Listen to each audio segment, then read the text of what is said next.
வணக்கம், நான் உங்க முத்து பேசுறேன். இந்த வீடியோல நம்ம டிஸ்கஸ் பண்ண போற டாபிக் என்ன அப்படின்னா, சி லாங்குவேஜ்ல என்னென்ன கேரக்டர் செட்ஸ் இருக்கு, என்ன கீவேர்ட்ஸ் இருக்குது, அப்போ சி என்னென்ன டேட்டா டைப்ஸ் சப்போர்ட் பண்ணுது அப்படிங்கறத பத்தி பார்க்க போறோம். இப்போ போன வீடியோல நம்ம பார்த்தது என்ன அப்படின்னா, எப்படி ஒரு சி ப்ரோக்ராமை கம்பைல் பண்ணி ரன் பண்றது, அதுக்கு என்ன ஸ்டெப்ஸ் அப்படிங்கறத பத்தி டிஸ்கஸ் பண்ணோம். இப்போ நம்ம பார்க்க போறது வந்து ஓகே, ஒரு ப்ரோக்ராம் எழுதுறதுக்கு நம்ம ரெடி ஆயிட்டோம். பட் இந்த ப்ரோக்ராம் எழுதணும்னா அதுல என்னெல்லாம் யூஸ் பண்ணணும், என்ன கேரக்டர்ஸ்லாம் நான் யூஸ் பண்ணலாம் அப்படிங்கறது படிக்கணும் இல்லையா? அதைத்தான் நம்ம பார்க்க போறோம். கேரக்டர் செட்டுங்கிறது ஒண்ணும் இல்லைங்க. இப்போ நம்ம ஒரு லாங்குவேஜ் படிக்கிறோம் அப்படின்னு வச்சுக்கோங்களேன். இப்போ எக்ஸாம்பிளுக்கு இங்கிலீஷ் படிக்கிறோம். இங்கிலீஷ் படிக்கும் முதல்ல ஸ்டார்ட் பண்ண உடனே கடகடன்னு ஒரு எஸ்ஸே எழுத போயிடுவோமா? இல்ல. முதல்ல என்ன பண்ணுவோம், என்னென்ன ஆல்பபெட்ஸ் இருக்குது, என்ன லெட்டர்ஸ் இங்கிலீஷ்ல இருக்குது, மொத்தம் 26 லெட்டர்ஸ் இல்லையா? சோ முதல்ல ஏ பி சி டி அததான் படிப்போம். அப்புறம் என்ன பண்ணுவோம், இந்த லெட்டர்ஸை யூஸ் பண்ணி நம்ம how to make a word using characters, how to make a word using letters, the letters use பண்ணி எப்படி நம்ம ஒரு வேர்டை கிரியேட் பண்றது அப்படின்னு படிப்போம். A for apple அந்த மாதிரி படிப்போம் இல்லையா? அடுத்து என்ன படிப்போம், how to create sentence using words, அதாவது இந்த வேர்ட்ஸை யூஸ் பண்ணி எப்படி ஒரு வாக்கியம் அமைக்கிறது, சென்டென்ஸ் எப்படி அமைக்கிறது அப்படின்னு படிப்போம். அடுத்து இந்த வாக்கியத்தை யூஸ் பண்ணி எப்படி ஒரு பேராகிராஃப் கிரியேட் பண்றது, how to make a paragraph, how to create a paragraph using sentences. அதுக்கப்புறம் நம்ம எஸ்ஸே கிரியேட் பண்றது, அந்த மாதிரி விஷயங்கள் எல்லாம் படிப்போம். நம்ம அப்புறம் நமக்கு வந்து ஃப்ளூயன்சி வந்துடும். அதே மாதிரி தாங்க நம்ம சி லாங்குவேஜ் படிக்கணும் அப்படின்னா முதல்ல சில என்னென்ன கேரக்டர்ஸ் யூஸ் பண்ணலாம், அடுத்து சில என்னென்ன கீவேர்ட்ஸ் இருக்கு, ரிசர்வ்டு கீவேர்ட்ஸ் என்னென்ன இருக்குது, அடுத்து சில என்னென்ன டேட்டா டைப்ஸ் இருக்குது, என்னென்ன டேட்டா டைப் இது சப்போர்ட் பண்ணுது, அடுத்து சில வேரியபிள்னா என்ன, கான்ஸ்டன்ட்னா என்ன, இதெல்லாம் யூஸ் பண்ணி எப்படி நம்ம ஒரு ஸ்டேட்மெண்ட் ஒரு இன்ஸ்ட்ரக்ஷன் எழுதுறது. அப்போ செட் ஆஃப் இன்ஸ்ட்ரக்ஷன்ஸ் எழுத ஆரம்பிச்சிட்டோம் அப்படின்னாலே அங்க ப்ரோக்ராம் கிரியேட் பண்ணிட்டோம் இல்லையா? சோ அவ்வளவுதாங்க, ரொம்ப சிம்பிள்.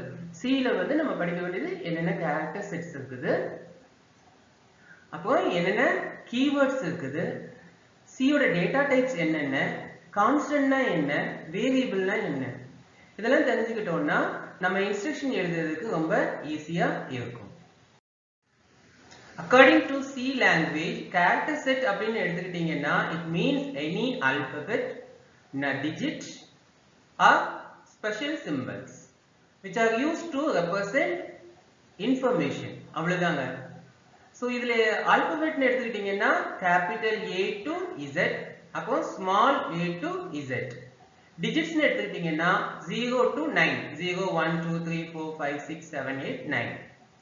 இப்போ ஸ்பெஷல் சிம்பிள் அப்படின்னு எடுத்துக்கிட்டீங்கன்னா apostrophe, hash, comma, ampersand, plus minus, asterisk, divide, percentage symbol, at symbol, opening square bracket, closing square bracket, opening angular bracket, closing angular bracket, opening curly braces, closing curly braces, question mark, dot, இதெல்லாம் தாங்க special symbols.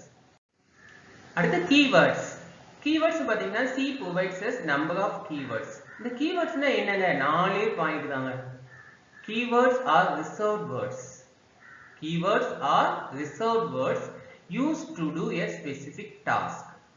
First point, keywords are reserved words used to do specific task. Second point வந்து என்ன அப்படின்னா, keywords are predefined. Keywords are predefined, already define பண்ணிட்டாங்க. Third point வந்து என்னன்னா, keywords are written in lower case. Keywords எல்லாமே lower caseல தான் எழுதியிருக்காங்க. Fourth point என்னன்னா, keywords cannot be used as variable or constant. Variable என்ன, constant என்னங்கறத நம்ம அடுத்த வீடியோல பார்க்கலாம். இப்போதைக்கு தெரிஞ்சுக்கோங்க, keywords cannot be used as variable name or constant name நம்ம யூஸ் பண்ண முடியாது. இந்த 4 பாயிண்ட் தாங்க. சரி, என்னென்ன கீவேர்ட் இருக்கு? It's all about 32 words. என்னன்னா const, enum, short, int, char, float, long, double, அப்புறம் வந்து signed, unsigned, if, else, switch, case, default, do, while, for, break, continue, go to, union, struct, return, auto, static, extern, register, size of, type of, void, volatile, const, enum. So இவ்வளவு தாங்க உங்களுக்கு வந்து keywords. ரொம்ப easy தாங்க, கஷ்டமே கிடையாது. So டோட்டலாக character செட்னா alphabet, அடுத்து என்னது டிஜிட், ஸ்பெஷல் சிம்பல். கீவேர்ட்ஸ்னா அதுக்கு 4 point. Keywords are reserved words use to do a specific task. Keywords are predefined. Keywords are written in lowercase. Keywords cannot be used as variable name or constant name. என்ன some keywords, என்னென்ன keywords இருக்கு அப்படிங்கறத நான் சொன்னேன். ரொம்ப simple தாங்க, easy. So இந்த keywords பார்த்தீங்கன்னா each keyword has special meaning used to do a specific task. ஒவ்வொரு keywordம் ஒரு டாஸ்கை பண்ணும், ஒவ்வொரு மாதிரியான டாஸ்கை பண்ணும். Some of the keywords are considered as data type. அதுல சில keywords வந்து நம்ம எப்படி கன்சிடர் பண்ணுவோம்னா data types. So data types என்ன? Data types are keywords. இப்போ ஓகே, இது எதுக்கு யூஸ் ஆகுது? Use to define the size and type of data that are stored in the entities such as constant, variable, array and structure. So இப்போ program அப்படின்னு பார்த்தீங்கன்னா அந்த ப்ரோக்ராமோட major work என்னவா இருக்கும்? obtaining data, processing the data and finally generating output. இல்லையா? So அப்போ டேட்டாவை obtain பண்ணி அது எங்க கொண்டு போய் வச்சுக்கும் அப்படின்னா வேரியபிள், அரேஸ், ஸ்ட்ரக்ட்னு இருக்கு இல்லையா? ஸோ அதுல கொண்டு போய் வச்சுக்கும். அப்போ வேரியபிள்னா என்ன, அரேஸ்னா என்ன, ஸ்ட்ரக்ட்னா என்ன? வேற ஒன்றும் இல்லைங்க, கண்டெய்னர்னு வச்சுக்கோங்களேன். இப்போ டேட்டாவை வாங்கி நான் ஒரு கண்டெய்னர்ல வச்சுக்கிடுறேன். வேரியபிள் இஸ் அ கண்டெய்னர், அதுல டேட்டாவை வச்சுக்கிடுறேன். அரேங்கிறது ஒரு கண்டெய்னர், ஒரு டைப் ஆஃப் கண்டெய்னர். அதுல நான் ஒரு இப்போ வேரியபிள்னா அது ஒரு கண்டெய்னர், அதுல ஒரே ஒரு டேட்டா தான் வச்சுக்க முடியும். அரேனா அது ஒரு கண்டெய்னர், அதுல நான் நிறைய வேல்யூ டேட்டாஸ் வச்சுக்க முடியும். ஸோ இப்படிதான் வித்தியாசம். அதுல ஒன்றும் ரொம்ப பெரிய கஷ்டமான விஷயம்லாம் ஒன்றும் கிடையாது. ஸோ அப்போ இந்த கண்டெய்னர்ஸ்ல நான் டேட்டா வச்சுக்கிடுறேன் இல்லையா? ஸோ வைக்கிறதுக்கு முன்னாடி what type of data and what is the size of data that I am going to have in my entity. அதாவது வேரியபிள்லயோ இந்த அரேலயோ நான் என்ன டைப் ஆஃப் டேட்டாவை, என்ன சைஸ் ஆஃப் டேட்டாவை வச்சுக்க போறேன், அதை வந்து டிட்டர்மைன் பண்றதுக்கு தான் நம்ம எதை யூஸ் பண்றோம் அப்படின்னா data type. So data types are keywords used to define the size and type of the data that are stored in the entities such as constant, variable and arrays. Okay, இதுல என்னென்ன keywords, என்னென்ன type, என்னென்ன data types இருக்கு அதை டீடைலா பார்த்துடலாங்க. இந்த சார்ட்டை பார்த்தீங்கன்னா உங்களுக்கு டேட்டா டைப்ஸ்னா என்ன அப்படிங்கிறது, என்னென்ன data types, what are the data types available அப்படிங்கிறது ஈஸியா புரிஞ்சுக்கலாங்க. ரொம்ப சிம்பிள் தாங்க. டேட்டா டைப் வந்து there are 4 types of data type. என்னதுன்னா primitive data types, abstract data type, அடுத்து enumerated data type, void data type. நல்லா கேட்டுக்கோங்க. primitive data type, abstract data type, enumerated data type, void data type. அப்போ நான் பார்த்தீங்கன்னா இந்த primitive data typeல நிறைய name எழுதி வச்சிருப்பேன். அதாவது primitive data type வந்து அதுக்கு வேற வேற நேமும் உண்டுங்க, அதையும் நம்ம தெரிஞ்சு வச்சுக்கணும். இப்போ primitive data type மட்டும் நம்ம பார்த்துட்டோம்னா நாளைக்கு யாராவது வந்து பிரைமரி டேட்டா டைப்ஸ் இன் சி என்னென்ன அப்படின்னு கேட்டுட்டா, ஐயோ அவங்க அந்த வீடியோல primitive டேட்டா டைப் மட்டும் தானே சொன்னாங்க, பிரைமரி டேட்டா டைப்னு சொல்லலையே அப்படின்னு நீங்க கேட்கக்கூடாது இல்லையா? ஸோ அதுக்காக தான் நான் வந்து அதை மென்ஷன் பண்ணியிருக்கேங்க. So primitive data type is also called as simple data type, basic data type, primary data type. அதே மாதிரி பார்த்தீங்கன்னா abstract data type நம்ம compound data typeனு சொல்லலாம், derived data typeனு சொல்லலாம். So basically 4 types of data type in C. There are 4 types of data types in C. One is primitive data types, abstract data type, enumerated data type, void data type. The primitive data types, other names of primitive data types வந்து basic data type னு சொல்லலாம், primary data type னு சொல்லலாம், simple data type னு சொல்லலாம். அதே மாதிரி abstract data type பாத்தீங்கன்னா உங்களுக்கு காம்பவுண்ட் டேட்டா டைப்னு சொல்லலாம், இல்லைன்னா டிரைவ்டு டேட்டா டைப்னு சொல்லலாம். ஸோ இதுல ஃபர்ஸ்ட் நம்ம பார்க்க போகிறது என்னன்னா primitive data types, basic data type, a simple data type, இல்லைன்னா அந்த primary data types என்னென்ன இருக்கு அப்படின்னா ரொம்ப சிம்பிள்ங்க. integer, real, char. integer, real, char. So இன்டிஜர்ல நம்ம என்ன ஸ்டோர் பண்ணிக்கலாம்னா நம்பர் ஸ்டோர் பண்ணிக்கலாம். பட் அந்த நம்பர்ஸ்ல வந்து டிஜிட்ஸ், அதாவது இன்டிஜர்ல டிஜிட் ஸ்டோர் பண்ணிக்கலாம், நம்பர் ஸ்டோர் பண்ணிக்கலாம். பட் அதுல வந்து நான் என்ன நம்பர் ஸ்டோர் பண்ண முடியாதுன்னா ரியல் நம்பர்ஸ் ஸ்டோர் பண்ணிக்க முடியாது. ரியல் நம்பர்னா என்னன்னா இப்போ எக்ஸாம்பிளுக்கு நான் ஃப்ளோட்டிங் பாயிண்ட் நம்பர் ஸ்டோர் பண்ணிக்க முடியுமானா பண்ண முடியாது இன்டிஜர்ல. ஓகேயா? ஸோ இந்த இன்டிஜர்ல ரெண்டு டைப் ஆஃப் இன்டிஜர் இருக்கு. என்னன்னா சைன்ட், அன்சைன்டு. Signed, unsigned. இப்போ சைன்ட் இன்டிஜர்ல வந்து நம்ம என்ன பண்ண முடியும், ரெண்டுக்கு என்ன டிஃபரன்ஸ்னா சைன்ட் இன்டிஜர்ல நம்ம we can store both positive and negative values. Positive values store பண்ணிக்கலாம், negative values store பண்ணிக்கலாம். So the signed integer represents both positive numbers as well as negative numbers.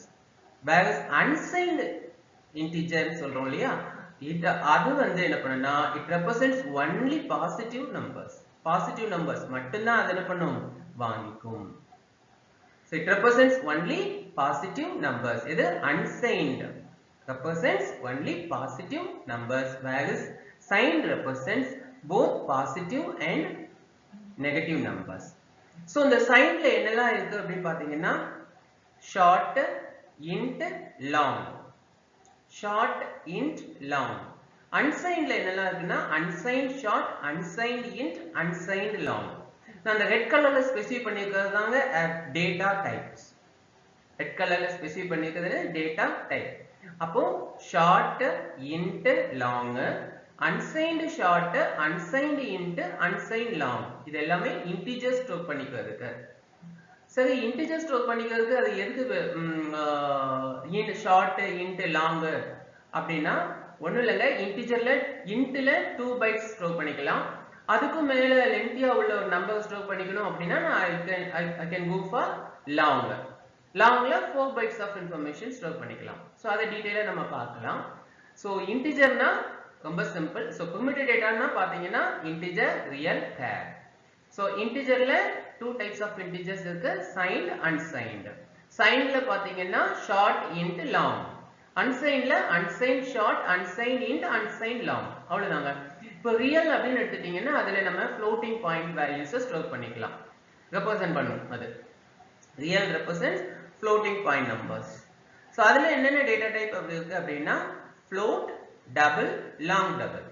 float, double, long double. இப்போ charல பாத்தீங்கன்னா characters represent பண்ணும். the char data type represents characters. So அது என்ன data டைப்னா char, char, char. அவ்வளவுதாங்க. So அப்போ primitive data types அப்படின்னா what are the primitive data types available அப்படின்னா short, int, long, unsigned short, unsigned int, unsigned long, float, double, long double, char. அவ்வளவுதாங்க. very simple.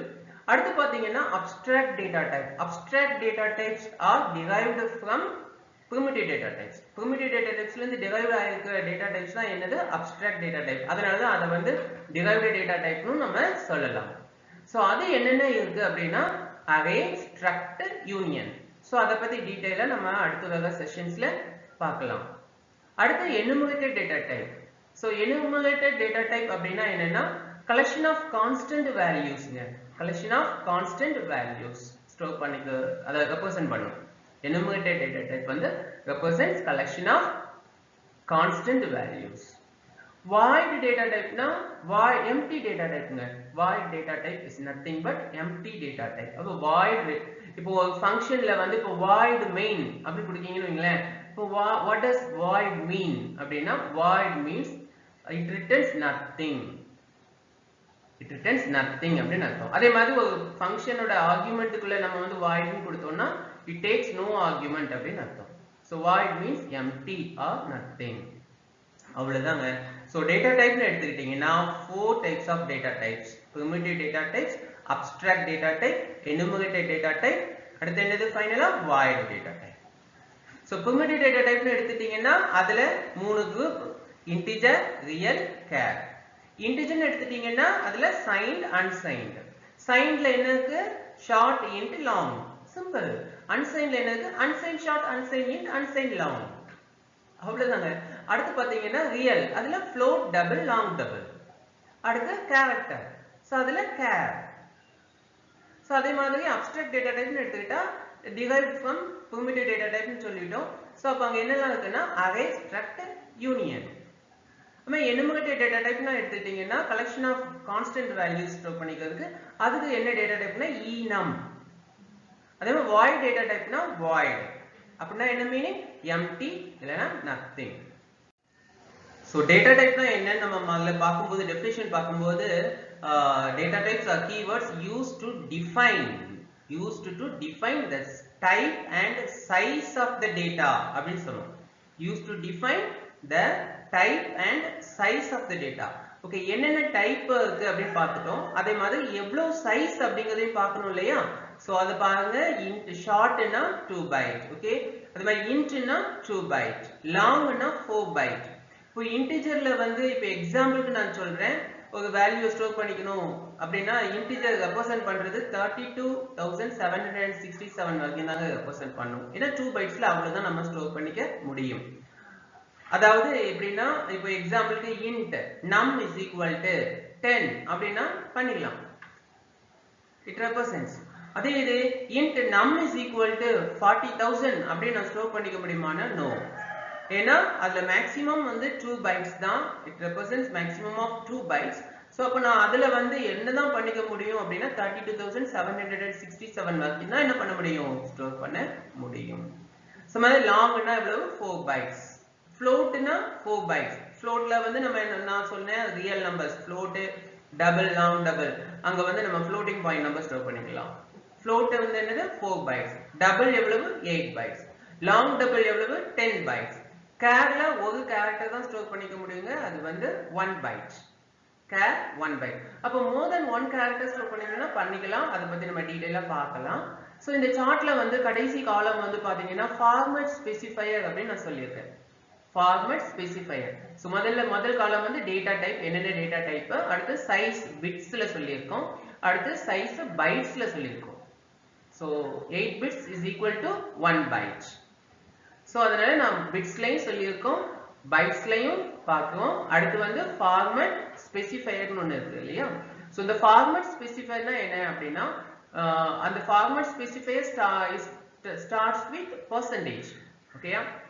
இப்போதைக்கு தெரிஞ்சுக்கோங்க, format specifier starts with percentage followed by some values. So அதுல வந்து ஒரு character கொடுக்கும், type கேரக்டர்னு சொல்றோம். இந்த ஃபாலோட் பை ஒரு கேரக்டர் கொடுக்கும் இல்லையா? அந்த கேரக்டர் வந்து என்னன்னா டைப் கேரக்டர் இல்லைன்னா ஃபார்மட், அந்த ஃபார்மட் கேரக்டர் அப்படின்னு சொல்லுவோம். சோ ஒவ்வொரு டேட்டா டைப்பையும் ரெப்ரசன்ட் பண்றதுக்கு ஒரு கேரக்டர் இருக்குங்க. இப்போ ஷார்ட் அப்படி இன்டிஜர் ஷார்ட் அப்படின்னா உங்களுக்கு வந்து percentage d, அதாவது d அது வந்து என்ன? இன்டிஜர் ரெப்ரசன்ட் பண்ணும், ஷார்ட்டை ரெப்ரசன்ட் பண்ணும். அன்சைன்ட ரெப்ரசன்ட் பண்றதுக்கு u. அதே மாதிரி லாங்க வந்து ரெப்ரசன்ட் பண்றதுக்கு ld. float ரெப்ரசன்ட் பண்றதுக்கு f. டபுள் ரெப்ரசன்ட் பண்றதுக்கு lf. லாங் டபுள் யூஸ் பண்ற ரெப்ரசன்ட் பண்றதுக்கு கேபிட்டல் LF. அதே மாதிரி கேரக்டர் ரெப்ரசன்ட் பண்றதுக்கு c. ஸ்ட்ரிங் ரெப்ரசன்ட் பண்றதுக்கு s. ஆக்டலுக்கு o. ஹெக்ஸாடெசிமலுக்கு x. அவ்வளவுதாங்க. சோ இது நம்ம எதுக்கு யூஸ் பண்ணுவோம் அப்படின்னா இப்போ ஓகே டேட்டா டைப்பை யூஸ் பண்ணி நம்ம என்ன பண்றோம் அப்படின்னா entities create பண்ணும்போது இந்த data type use பண்ணி தான் what type of value, what is the size of value that are going to be stored in the entities such as variable, arrays அப்படின்னு நம்ம பார்த்தோம். so அந்த variable create பண்ணிட்டோம். Okay data வாங்குது, display பண்றது, அதுக்கெல்லாம் யூஸ் பண்ணக்கூடிய ஃபங்க்ஷன் வந்து printf, scanf னு ரெண்டு ஃபங்க்ஷன் யூஸ் பண்ணுவாங்க. ஸ்டாண்டர்ட் இன்புட் அவுட்புட் ஃபங்க்ஷன் அப்படின்னு சொல்லுவோம். அதை நம்ம பின்னாடி வரக்கூடிய வீடியோல பார்க்கலாம். ஸோ அதாவது C வந்து gives us two functions, printf as well as scanf. So the printf வந்து standard output function, scanf வந்து standard input function. So அந்த function யூஸ் பண்ணி நம்ம value வாங்குவோம். So அப்போ value வாங்கும்போது what type of value that I am going to read from the keyboard அப்படிங்கிறது that I am going to store in the variable. அதாவது keyboardல இருந்து வாங்கி அதை நான் வேரியபிள்ல ஸ்டோர் பண்ணணும் அப்படின்னு நான் அந்த scanf ஃபங்க்ஷனுக்கு சொல்லுவாங்க. ஸோ அப்போ நான் வந்து அதை இந்த டைப் ஆஃப் வேல்யூ தான் நான் வந்து வாங்கி ஸ்டோர் பண்ண போகிறேங்கிறது சொல்றது எது மூலமா சொல்லுவோம்னா இந்த ஃபார்மேட் ஸ்பெசிஃபையர் மூலமா தாங்க சொல்லுவோம். ஸோ இந்த ஃபார்மேட் ஸ்பெசிஃபையர் வந்து starts with percentage followed by type character. So the type characters, different types characters are percentage %d, percentage %u, percentage %f, percentage %ld, percentage %lf, percentage %s, percentage %c, percentage %o, percentage %x. அவ்வளவுதாங்க. So இந்த வீடியோல நம்ம பார்த்தது என்னன்னா ரொம்ப simple தான், ரொம்ப ஈஸியா உள்ள விஷயம் தான் பார்த்தோம். ஒரு லாங்குவேஜ்னா கண்டிப்பா கேரக்டர் செட்ஸ் இருக்கும். அது என்னென்ன கேரக்டர் செட்ஸ் இருக்குன்னா alphabet small a to z, capital A to z, அப்புறம் டிஜிட் 0 to 9, அப்புறம் சம் ஸ்பெஷல் சிம்பிள்ஸ் பார்த்தோம். ஸோ அடுத்து பார்த்தீங்கன்னா keywords. Keywords are use to do specific task. Reserved words அப்படின்னு பார்த்தோம். Keywords are reserved words. Keywords are predefined words. Keywords are written in lower case. Keywords cannot be used as a variable name or array name or constant name. அது மாதிரிலாம் use பண்ணக்கூடாது. Some of the keywords are அப்படின்னு ஒரு list of keywords பார்த்தோம். அடுத்து data டைப்னா என்ன அப்படின்னு பார்த்தோம். டேட்டா டைப்பும் கீவேர்ட் தான்.